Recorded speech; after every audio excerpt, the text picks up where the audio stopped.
जय भीम दोस्तों आइए एक बार फिर से आप सभी लोगों का हमारे YouTube चैनल पर हार्दिक स्वागत है। दोस्तों अगर आप हमारे चैनल पर आए हैं तो कृपया इस वीडियो को पूरा देख कर जाना, क्योंकि ये वीडियो राजनैतिक लिहाज से उन लोगों के लिए काफी महत्वपूर्ण होने वाला है जो लोग बहुजन समाज पार्टी में अपना विश्वास रखते हैं। जी हां दोस्तों, इस वीडियो के माध्यम से मैं आपको दूंगा बहुजन समाज पार्टी की एक बहुत बड़ी खबर। जैसा कि आपने हमारे वीडियो के थंबनेल पर देखा है कि बिहार में मिला मायावती को बहुत बड़ा ऑफर, मोदी और नीतीश के सपने हुए धराशायी। तो दोस्तों जैसा कि आप जान रहे हैं कि अभी कुछ दिन पहले बिहार में जेडीयू और आरजेडी की मिलीजुली सरकार चल रही थी, लेकिन किन्हीं कारणोंवश जेडीयू प्रमुख नीतीश कुमार जी ने, जो इस मिलीजुली सरकार के मुख्यमंत्री भी थे, उन्होंने मुख्यमंत्री पद से इस्तीफा देकर इस मिलीजुली सरकार को गिराया और एनडीए ज्वाइन कर फिर से मुख्यमंत्री पद की शपथ ली। दोस्तों अभी तक जेडीयू और आरजेडी के माध्यम से मैंने देखा है, इधर लगभग 1 साल का अनुभव, कि जेडीयू और आरजेडी के माध्यम से बिहार में रोजगार को लेकर जो काम किया गया, शायद ही वो बिहार में कभी हुआ होगा। दोस्तों अब फिर से एक बार बिहार की जनता को रोजगार से भटकाकर इस देश की एनडीए सरकार धर्म में फंसाने जा रही है। साथियों हमें ऐसा लगता है कि इस बार बिहार की जनता को नीतीश कुमार जी का ये काम रास नहीं आया है।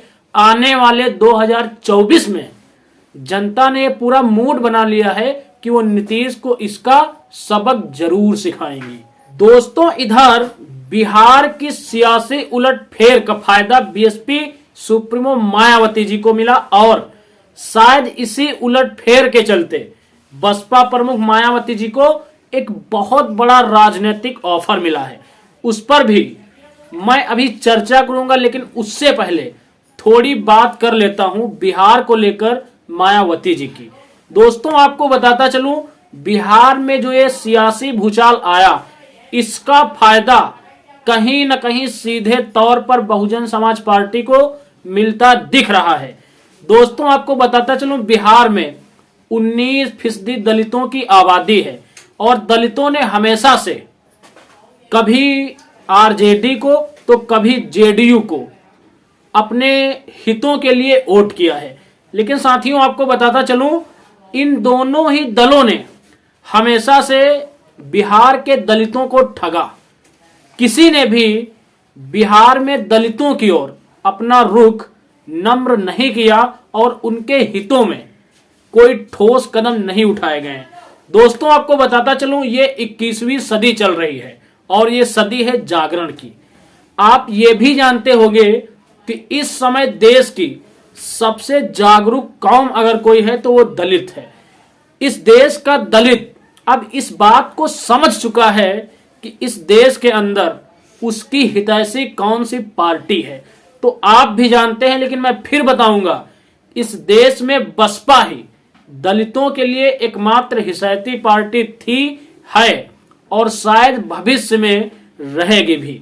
दोस्तों बिहार में दलितों की स्थिति को देखते हुए और लोकसभा चुनाव को ध्यान में रखते हुए इस बार बसपा सुप्रीमो मायावती ने बिहार की सभी 40 लोकसभा सीटों पर चुनाव लड़ने का ऐलान किया है।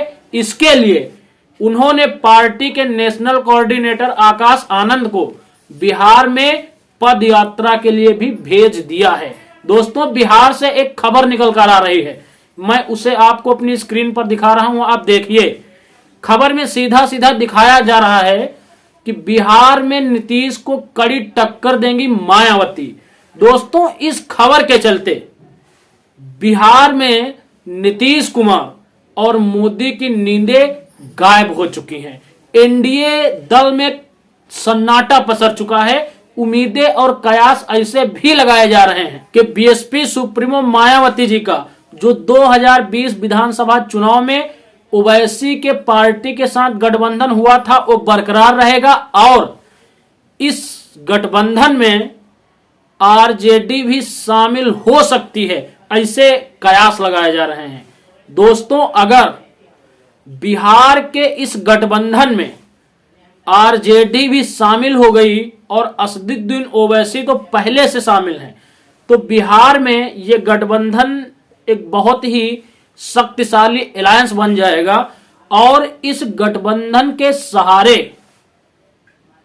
बीएसपी और आरजेडी और असदुद्दीन ओवैसी की पार्टी बिहार में बीजेपी और एनडीए को धराशायी करने में सफल हो जाएंगे। दोस्तों, आपको बताता चलूं, इस देश में बीएसपी सुप्रीमो मायावती जी का कद इतना ज्यादा बढ़ रहा है कि जिन लोगों ने कभी बीएसपी सुप्रीमो मायावती जी का विरोध किया, आज वो लोग बसपा के समर्थन में काम करने की इच्छाएं जाहिर कर रहे हैं, लेकिन उनमें इतनी हिम्मत नहीं पैदा हो पा रही है कि वो ये बात जाकर बीएसपी सुप्रीमो मायावती जी से बोल दें।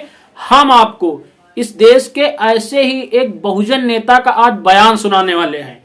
दोस्तों, हम आपको बयान सुनाएंगे आरपीआई यानी रिपब्लिकन पार्टी ऑफ इंडिया के चीफ रामदास अठावले जी का। रामदास अठावले जी ने बीएसपी सुप्रीमो मायावती जी को लेकर एक बयानबाजी की है। उस बयानबाजी को आप लोग पहले स्क्रीन पर सुनिए, उसके बाद हम चर्चा करेंगे इसके ऊपर। इस रिपब्लिकन पार्टी ऑफ इंडिया में मायावती ने आना चाहिए और मायावती को राष्ट्रीय अध्यक्ष बनाने के लिए हम तैयार है। मायावती के नेतृत्व में काम करने की मेरी तैयारी है, क्योंकि बाबा साहब अम्बेडकर जी की पार्टी होनी चाहिए। तो दोस्तों, आप लोगों ने सुना आरपीआई के चीफ रामदास अठावले जी का ये बयान। इस बयान में अठावले जी सीधे सीधे ये बोल रहे हैं कि उनकी ऐसी इच्छा है कि BSP supremo Mayawati ji RPI को समर्थन करें और आरपीआई की राष्ट्रीय अध्यक्ष बने। हमें उनके नेतृत्व में काम करना है, हमारी ऐसी इच्छा है। तो दोस्तों, आरपीआई बाबा साहब अंबेडकर की बनाई हुई पार्टी है, मैं उसका विरोध नहीं करता हूं, लेकिन आज के समय में आरपीआई से ज्यादा बसपा पॉपुलर है। बसपा भी बाबा साहब अंबेडकर जी के मिशन को बढ़ाने के लिए ही बनी हुई है। दोस्तों, अगर वास्तव में रामदास अठावले जी बीएसपी सुप्रीमो मायावती जी के नेतृत्व में काम करना चाहते हैं तो उनको अपने इस बयान में थोड़ा सा संशोधन करके उन्हें बसपा का समर्थन करना चाहिए और बीएसपी सुप्रीमो मायावती जी के नेतृत्व में काम करना चाहिए। दोस्तों, जो कयास अभी तक इस देश में लगाए जा रहे थे कि बीएसपी इस देश में अपना अस्तित्व खो चुकी है, आज वो कयास पूरी तरीके से इस देश में धराशायी नजर आ रहे हैं। बीएसपी एक बार फिर से इस देश में पूरी शक्ति के साथ खड़ी हो रही है। इसलिए दोस्तों, हमारा और आपका भी एक कर्तव्य बनता है कि अगर हम और आप इस देश में बाबा साहब अंबेडकर के मिशन को जिंदा रखना चाहते हैं, संविधान को सुरक्षित रखना चाहते हैं, तो हमें भी बसपा के साथ इस समय कदम से कदम मिलाकर चलना होगा और समय थोड़ा सा निकाल कर इस देश में बसपा के लिए प्रचार प्रसार करना होगा। तो दोस्तों, किन लोगों को लग रहा है कि इस देश में इंडिया अलायंस के धराशायी होने की वजह से बीएसपी को जमीनी स्तर पर थोड़ी बहुत मजबूती मिल रही है और किन लोगों को लगता है कि बसपा को यूपी बिहार में पूरी मजबूती के साथ चुनाव मैदान में शिरकत करना चाहिए। कमेंट सेशन में आके आप अपनी राय जरूर दें। हम मिलेंगे एक अगले वीडियो में एक अगले मुद्दे के साथ। तब तक के लिए आप सभी को मेरा सादर जय भीम, जय भारत, जय संविधान।